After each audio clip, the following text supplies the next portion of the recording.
Hey there fans, welcome back to another toy review, and this time I've got a special for you. Normally I've been doing Gargoyles, I've been doing G.I. Joe, haven't done any X-Men yet, but I will soon.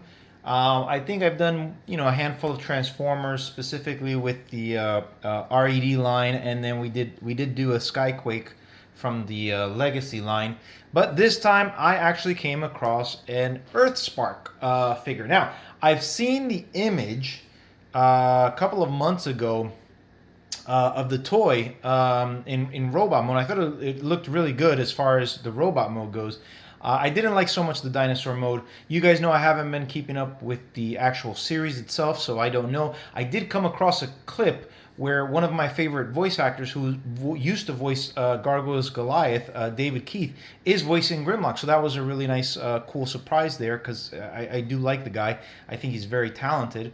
And I think the voice for Grimlock is, I think I would have liked to have seen him have a different pitch to it, a little bit deeper, or a little bit more like grunt to it, but the deep menacing voice is nonetheless good from him. So anyhow, I picked up this action figure and I thought I would go ahead and give it a review. Now, you can see here the packaging. We've got the open window here. There's no, I guess, plastic right in this box. We've got an illustration here.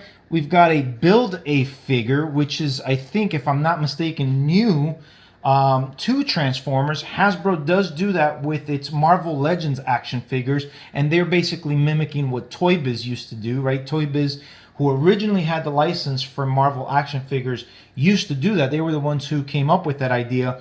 Hasbro continued it as they, once they picked up the licensing agreement to do Marvel Legends, and they've been doing it ever since. And now it looks like they're trying that gimmick onto the Transformer size. I'm going to finish with the box before I give you my thoughts on this, but let's go through it. Nice illustration of the characters from the show. We've got Transformers, the Earthspark toy line. Here on the side, again, you can see the rest of the characters. You've got Prime, you've got B, you've got the Terrans, and then you've got the Earthlings down at the bottom. You got Transformers logo. On the back, we can see we've got the character itself. We've got Grimlock in Dino mode and in robot mode. Again, it looks really, really nice in robot mode. Dino mode, not so much. And then you can see here we've got a Build-A-Figure, and you've got all the characters in this line to build this figure. Now, here's the side. Here's what the Build-A-Figure looks like. It's the human character, the mad scientist, who looks like he is surgically putting on all these different Cybertronian parts.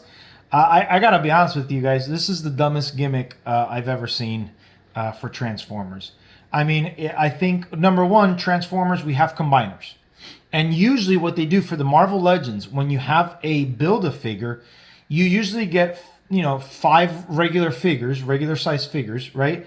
And then the Build-A-Figure is a larger figure. It's either a Hulk, a Colossus, a giant, big-sized lizard, a blob character, for example, Mojo, Sentinel. You've got something that's massively bigger than just a normal figure. So why we have a Build-A-Figure for a human-sized human in comparison to a, 2-story Transformer robot, I don't know. That makes absolutely no sense to me whatsoever.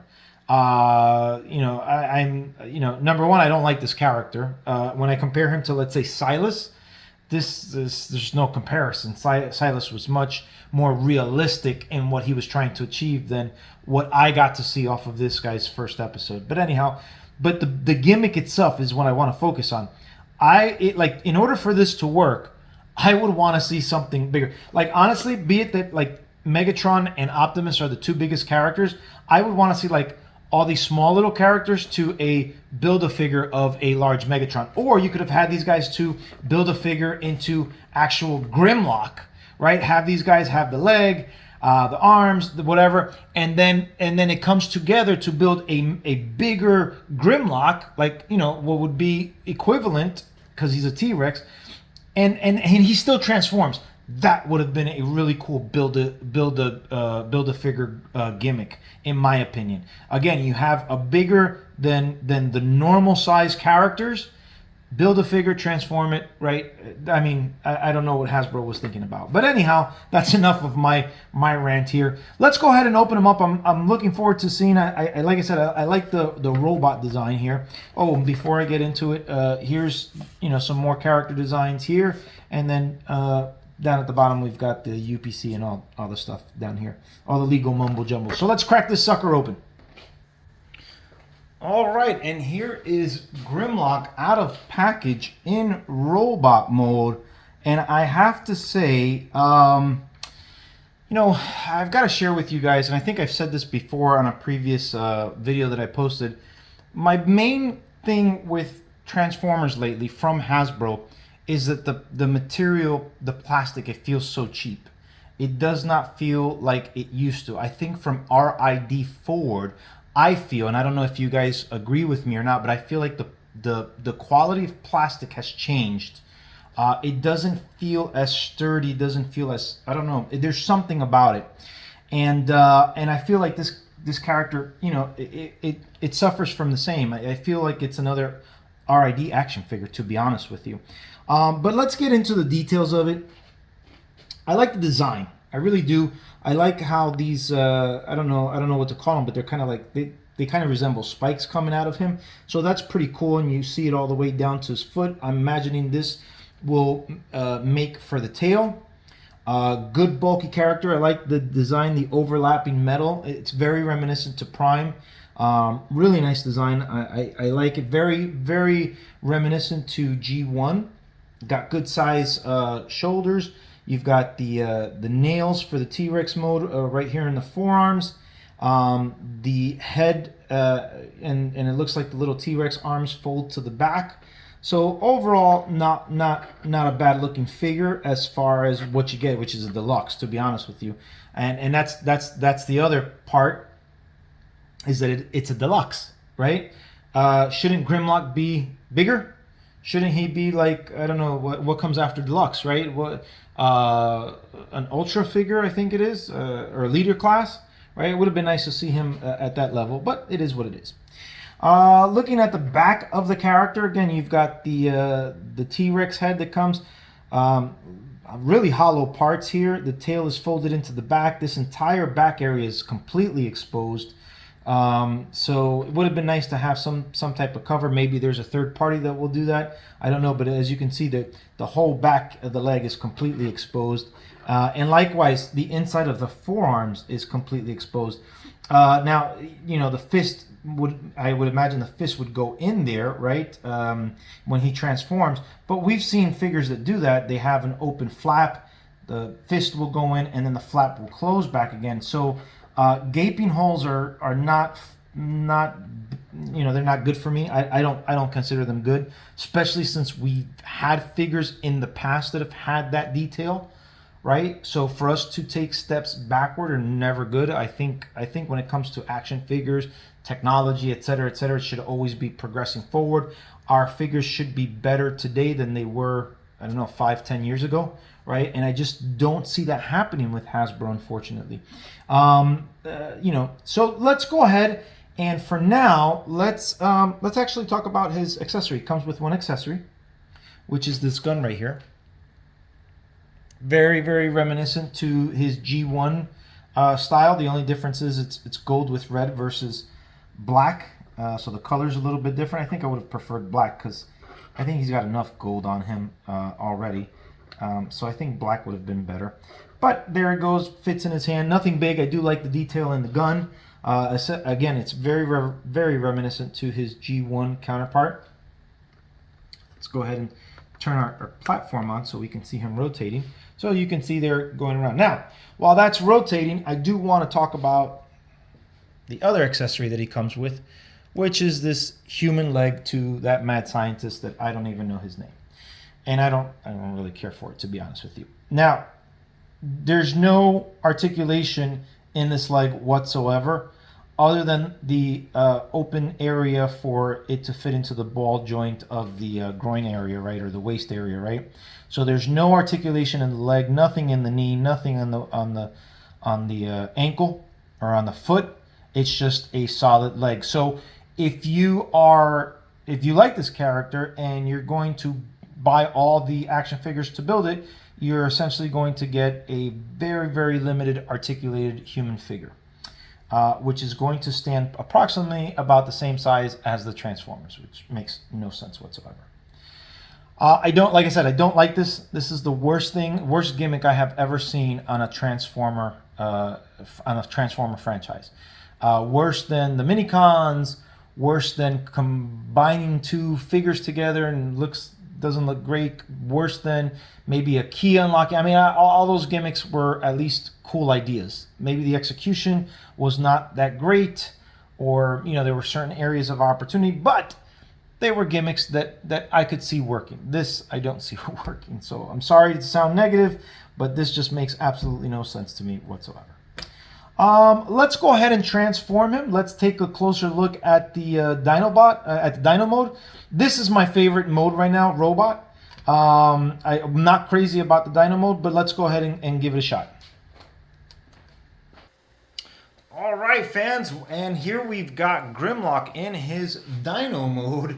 Oh boy, wow, what a transformation. I did have to use the instructions to transform him, and to be quite frank, as you can see here, and I mentioned not too crazy about the Dino mode. It looks pretty bulky, doesn't look like it can maneuver very well. There are some cool features to it, like I do like this thing, but here's what I don't like, and I don't know what this is. I mean, they could be like a little pop-up cannon that comes out of his back, which is cool, but it's stationary there. It's not like it comes out of, right? I think if this character would have been like a leader scale, right, probably could have this piece come up and reveal the gun blaster or whatever is on his back.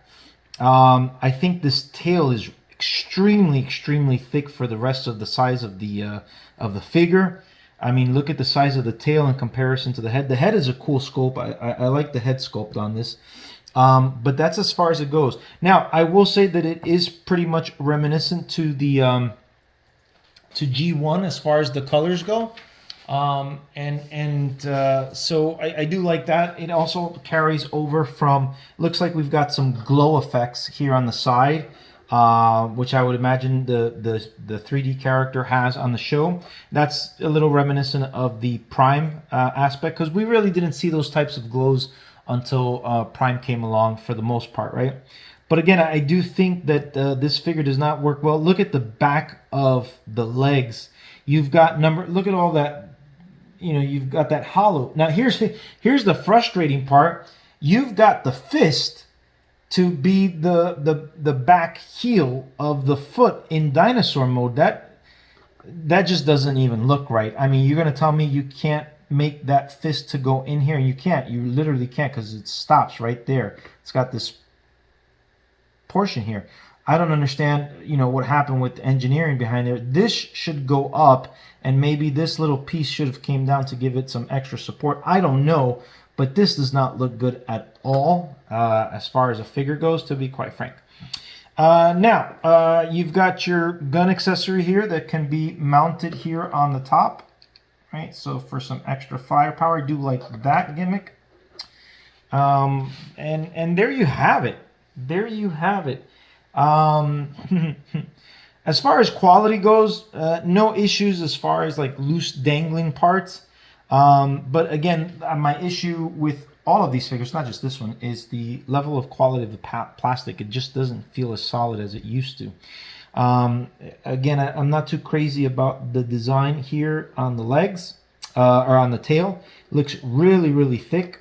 I think I don't know how you play this out, to be honest with you. I don't know how you make that look normal. It just looks way too big in comparison to the rest of the figure.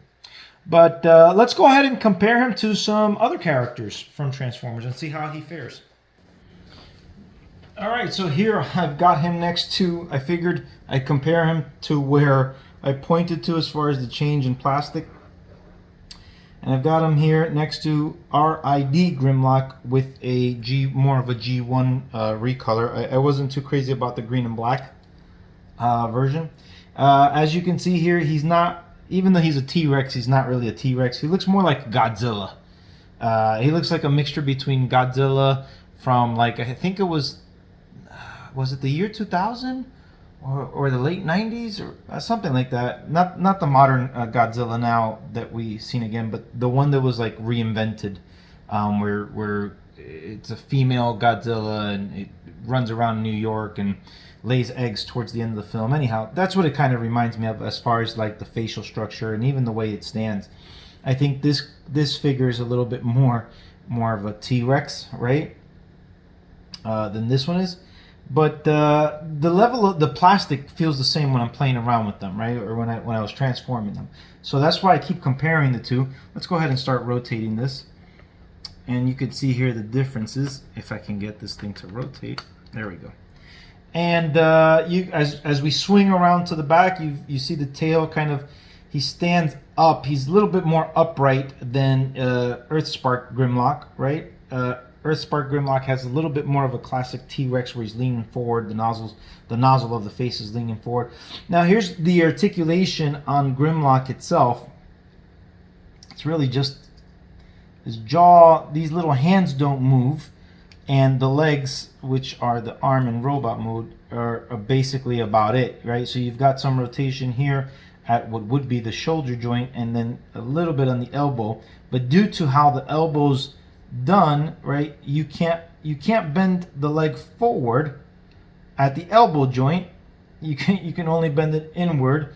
Again, this is just poor engineering in my opinion, right? Because you can't even get this this leg to bend the way that it's supposed to, right? So as far as articulation, not good at all in my opinion. It is what it is. Likewise, I think this one has a little bit more articulation. It has this little gimmick here in the jaw. You can move the arms and you can move the legs. Now here in this case, not only do you have the legs, but you've got a slight bend here at this knee where it should be, versus with the other Grimlock where the knee bends in a very, very awkward position for this animal, right? So there you have it. Let's go ahead and see bot to bot. Let's see how these fare out, right? All right, guys, and we are back here with our two characters in robot mode. And as you can see here, we've got one. I'll be honest with you, when I compare the two, like I said, the plastic feels very similar. It's different, but similar. I would have liked to have compared it to other action figures, but right now I currently like the other Grimlock that I have, which is the Fall of Cybertron. He's put away and inaccessible to me at the moment. I don't have the Cyberverse Grimlock. I don't have any of those action figures. I didn't collect any of them. I wasn't too into the cartoon, therefore I didn't do it. I really wouldn't have picked up Grimlock if he didn't look if he didn't look good. I think he looked better in the picture than he does in the actual action figure itself. Overall, not a bad looking figure. Better than the RID for sure as far as posability goes. Even transformation, I'll give it a head up. I think when I compare the two action figures, I think I prefer the Earthspark one over the RID one, for all the reasons. However, that being said, the Earthspark figure falls really short of what I would consider a good figure. There's a number of things wrong with it, which we already talked about. The gaping holes on the back of the leg, the forearms. I think this was just lazy. This, because of engineering purposes, or maybe cost, could have been. I can let go of that one. The back of the legs, but in the forearms, to me, it's just laziness. As the transformation, it's more complex at the feet level than the upper body. As a matter of fact, several times different things have popped off. The legs have popped off at least 4 times. The back here with the T-Rex head has popped off twice, and I think one of the arms popped off 1 time. So a lot of popping off when you're transforming this character. I didn't have anything pop off with the RID character, which goes to show you there's a difference there, and I'm not sure what the difference is, to be quite frank. Do I recommend purchasing the Earthspark for the price point that it has? Not really, to be honest with you. I think most of the Transformers have gotten way too expensive. I think action figure collecting has been expensive for a while now. When I think about what a deluxe used to cost when I shouldn't say when I first started, but when I was a teenager, a deluxe was $9.99 if I'm not mistaken. A leader class was like $20, right? An ultra class was like $30, and right now it's double that. So if you're a completist, go for it. If you're okay with subpar action figures, you can go with it. If it's not your cup of tea, or if you think it's too costly for the things that I've mentioned, then save yourself some money. Overall, I think I'll give this one a C rating, to be honest with you. Between A, B, C, D, and F, I'll give it a C. There's a lot that I do like about the design itself. Like I said, I saw a clip of Grimlock, and I do like the design in 3D, but I don't think it transferred over 100% in action figure, which is hard. It's hard, not gonna lie, but I think it could have been a little bit better. Again, it could have been bigger. I don't think Grimlock deserves a deluxe action figure. I think Grimlock deserves at least an ultra or a leader class, or I think it's ultra, right? Either which way. It should have gone like a Skyquake, Legacy Skyquake type figure. I think that was a leader class, right? So at that's where Grimlock should be, to be quite frank, or the class below it. But it's definitely not, it shouldn't be a deluxe. He's too big of a character, and that's too small of an action figure, and it translates through. I think this would have been a much better figure. I think all of these issues that it had would have been eliminated had they gone with an ultra or a leader class size action figure. But guys, that's my review of Earthspark Grimlock. Let me know if you guys picked it up. Let me know if you're thinking about it. Let me know what you think if you did pick it up. And if you're thinking about picking it up, again, what's holding you back? Let me know. Is it the figure itself? Is it the price point? Is it something else? Give me your feedback, guys. Let me know what you guys think. That's all that I have. Until next time, guys, thank you so much. Peace out till all are one.